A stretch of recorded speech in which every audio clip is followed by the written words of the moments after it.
Okay, if everything went according to plan, there should have been a really cool new intro there, similar to our normal vlog intro, made by the awesome guy, Alex.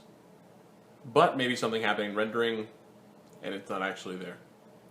This week we're talking about The Great Hunt, which we have started the first 60 pages of, and I had a really good time reading it.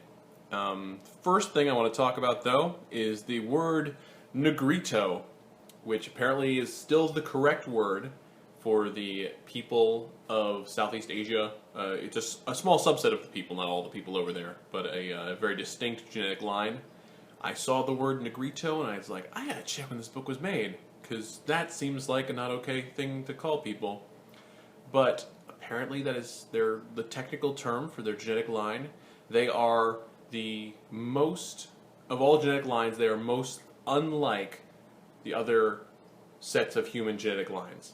It's actually Spanish for little black people, which I feel is both obvious, but also we shouldn't call them that. But they're brought up a lot in the early chapter because they're in Australia. They were also in Malaysia, Thailand, and India when I went ahead and looked it up. And they're just wouldn't really call it, maybe a race of people. They're a genetic line of humanity that we have a horrible technical term for. So I've written down some notes, mostly stuff that interested me or I thought could be used very specifically in Scion. I have some plans in mind, and so I was looking for stuff about the hunt or about these cultures that really popped for me. So I'm just going to go ahead and start and go through them a little bit chapter by chapter. For anyone who's doing Australia stuff, the map on page 138 has a great divide of the different Australian cultures and kind of who worships what, or not really worships, but who believes what. Australia has a ton of cross-pollination, where some groups believe a few of the gods, or have their own one or their own two, but share with this guy here and with this culture here. So it's a great map. It also has highlights of all the cave paintings and different kinds of paintings and tribal markers that we found in Australia. And that gave me an idea for a story to start about hunting, where maybe you had to, in order to hunt something, a big game animal in Australia that you were supposed to hunt, maybe you had to visit one of each type of the different Aboriginal artworks and do something with it. I don't really have an exact idea, but it could be a special ceremony at each different type of art, or someone in the group could make a similar type of art, or possibly scribe them all into one large canvas or large piece of bark or something, and have one of each of the types that you kind of collected throughout Australia, and then that might do something. Again, most of these ideas I'm going to have are just very proto-ideas. Obviously they're not kind of built into something. I'll do that later in the series. Other really interesting thing was just going through the Aboriginal parts of the hunt. It's really early on, but the kind of different things the tribe does together, the ceremonial words that are spoken that were like kind of pieced together and broken apart so that only the people that were in the know could understand. It was almost like a secret language. And what you can do with that in Scion is add a little bit of maybe chaos powers that are doing that when the ceremony is enacted. So it's not really a language. Someone with language mastery can't immediately figure it out, but through listening to it and using maybe wits and intelligence and some academics, language knowledge kind of pieced together. Then they talked about some really good stuff with walking the path, that kind of circular, they use it a lot, sometimes on stone, sometimes in the ground, but just concentric circles with emu footprints. They were hunting the emu in this instance, and it was a really neat thing. It seemed a lot like the labyrinth that some Western cultures do, and maybe others that I'm not aware of, but the walking the path, in that you spiritually can kind of get to another place by walking the path. I think that's can be important in a lot of different stories as a way to traverse, that humans do it, that science can do it to an even nth degree, where traversing a path on the ground in the real world can kind of slowly teleport you or bring you to a different place where that path becomes real, becomes larger, becomes winding. And for this, they're using that path to kind of walk the path that their ancestors had walked, so they can spiritually be able to hunt the animal that they were trying to get to. Then the next part of that section is about Australian circumcisions, and they are bananas.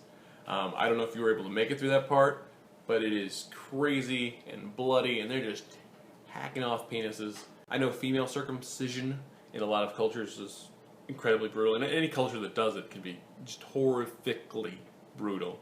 But this male circumcision seemed pretty bad too. The kids fed only blood for like a week, and then his all the other people are just cutting themselves and bleeding into things so that he can consume it. And it was brutal, but it could be a cool ritual that maybe a Scion has to live through if he needs to be accepted into this culture or accepted as a man in this culture.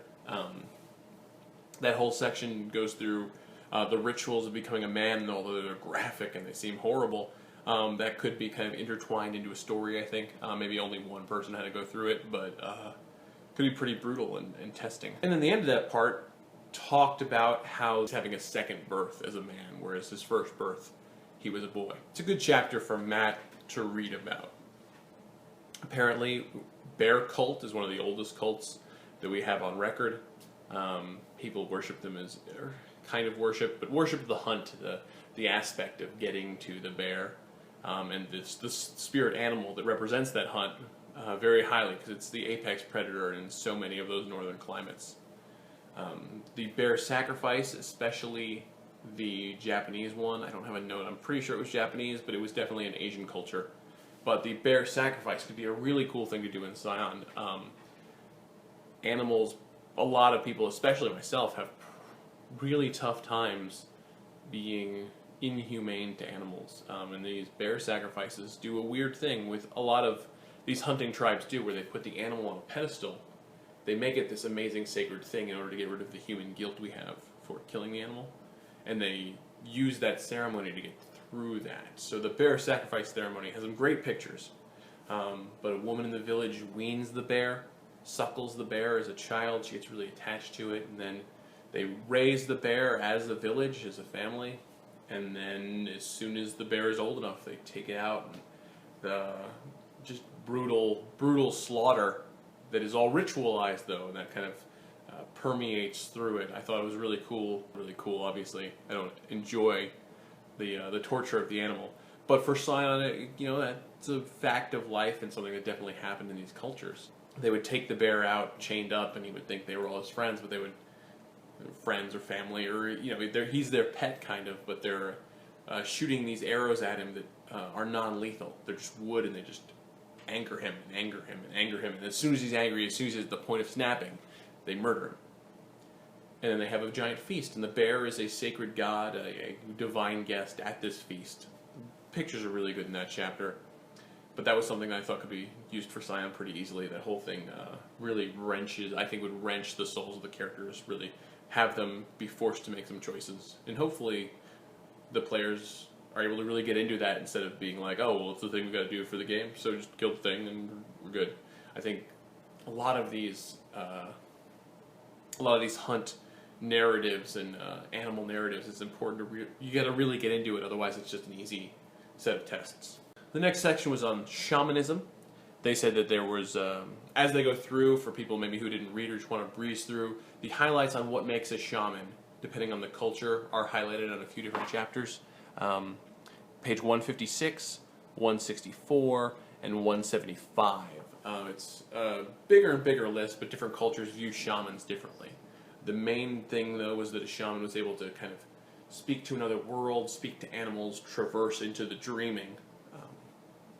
This other world, this spirit realm. Two of the big parts were that the shaman can go into trances, and he has a dance. The dance is some part of it. I think dance is always good to get in, because I feel like Scions don't do it enough ritually, but so many old cultures, dance was a large part of the things that dance and music were all we had, and we kind of forget about that a little bit, even though dance and music is a big part of our culture nowadays.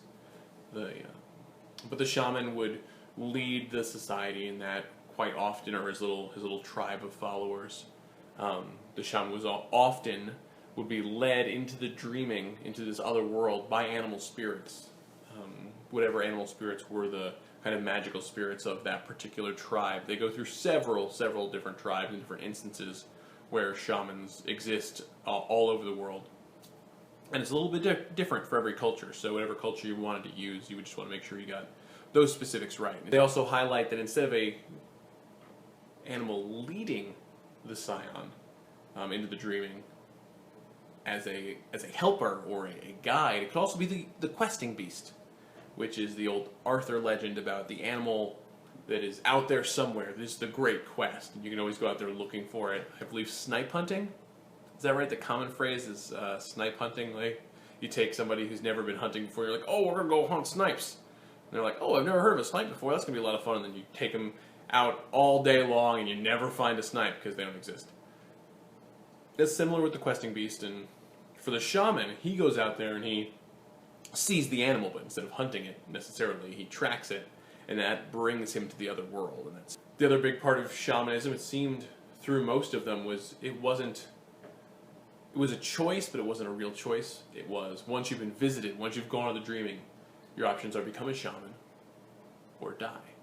It's not, which is, not really a choice, but I guess it's basically suicide. Like, once you've seen the other side, there's no going back, which I think has some nice connotations, similarities with how science works. Like, once you're visited, you can't shrug off what you're supposed to do. The hero's journey never lets you shrug that off. You're always dragged back in. Your call to action always continues.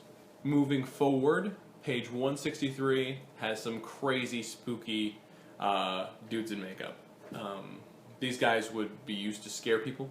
It goes in the chapter about what specifically it was for, but they look crazy. It's naked dudes with just very spooky. If you were an ancient person in the woods, these would terrify the shit out of you. If I saw one out my window right now, terrify the shit out of me. Scary ass things. Great Halloween costumes. And then just a few more pages on 166 for going for scion stuff. There is this polar bear statue made out of a walrus tooth that looks like an amazing relic.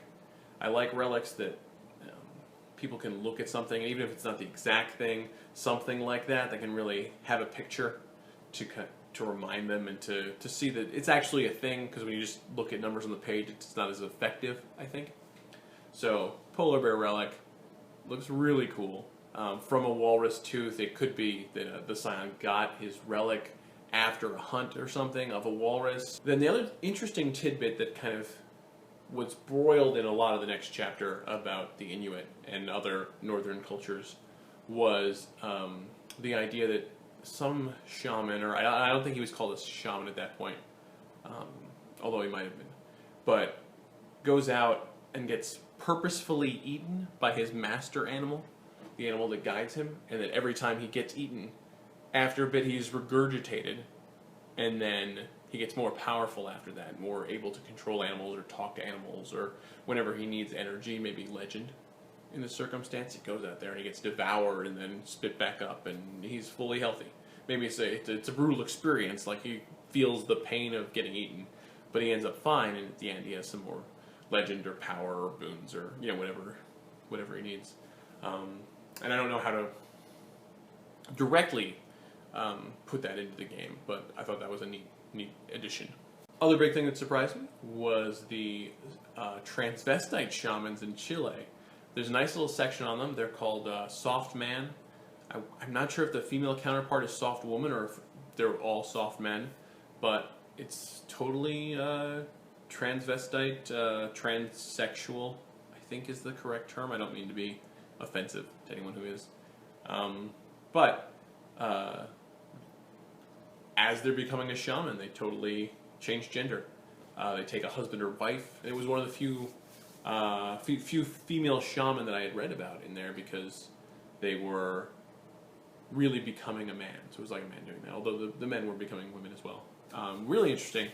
Not something I knew was happening then, that specifically. Then you have a big old section on Inuit myths. I don't know if it's all Inuit specifically, but definitely Northern America, the north half of the North American continent, up through Canada and all the Greenlands and stuff. Ton of myths that I had already read from other sources going through the Inuit write-ups, and Anne was reading to me during that as well. But a lot of really interesting ones. I read them all over again. I don't think anything particularly stood out to me because they are all great and they could all be just plucked into Scion in a million different ways, the way all good myths should be able to. So nothing jumped out because it's a ton of great myths, just bam, bam, bam, bam, bam, bam, bam, bam, bam. So if you haven't read them or you skimmed through and didn't check that part out, I think for any kind of Inuit knowledge, some really great stories there. Towards the end of it, they talked about the Inuit doing a kind of a mystery cult for Raven. Mystery cult is kind of reliving it can be reliving the stories through sort of theater, with people playing different parts in the story and kind of by living it, getting that information, getting that connecting with the deity on a different level. And those are all the notes I had from those chapters. If you guys have anything else, anything that interests you or really stuck out, please put it in comments. Next week we will do the rest of the book. I'm just going to finish it up. It's another 60, 70 pages, something like that. And then we will, the following week, get on to the next book. We still have a ton of books on the list that we are wanting to read eventually. So I'm not going to add a book this week, even though I have a lot more that I need to add. But we'll just use the same list as last time, and everybody just vote for the one they want to do next. Whatever wins by next Wednesday will be what we read next. I'm going to put links down in the doobly-doo. And here's what I want to do with this series eventually. It's going to be a lot of work, and I don't know if I'm going to be able to get it done as regularly as I want to.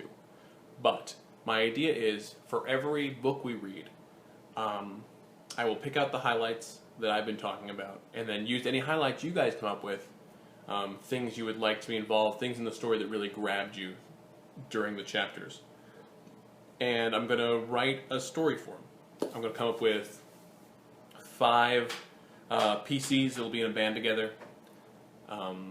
They'll be going through this adventure just because it's easier to write that way when you have a cast of characters that you can tailor stuff to, and then I'll try to make it into a PDF, have some extra rules for if you're doing it a different legend, doing it with different people, and do it a lot like a normal story that then anyone could use for their games. That's what I want to do, and I'm going to see how it goes because it looks pretty hard. But I'm hoping I can pull it off with your guys' help. So I talked tonight about all the stuff I found interesting and I thought could work well in Scion. If you guys can comment and tell me some stuff that you think would work interesting for a story for Scion. I'm not going to just mash everything together, but I'm going to pick things and try to incorporate your ideas as much as possible. In addition, if you guys have any ideas for who you would like the PCs to be of this band, feel free to suggest some pantheons or gods. I'll probably try to make a nice band that coalesces, so I may not be able to use everything. But feel free to suggest whatever the hell you want, and I'll do something with it. Maybe, since I'm going to have the thing by next week, maybe by next week I'll have some short versions of the PCs to kind of throw at you guys, and we can throw about some ideas about some specifics on them. But that's it for this week. Next week we have the rest of this book, and vote, and do all the things. Thanks for watching, guys, and I'll see you soon.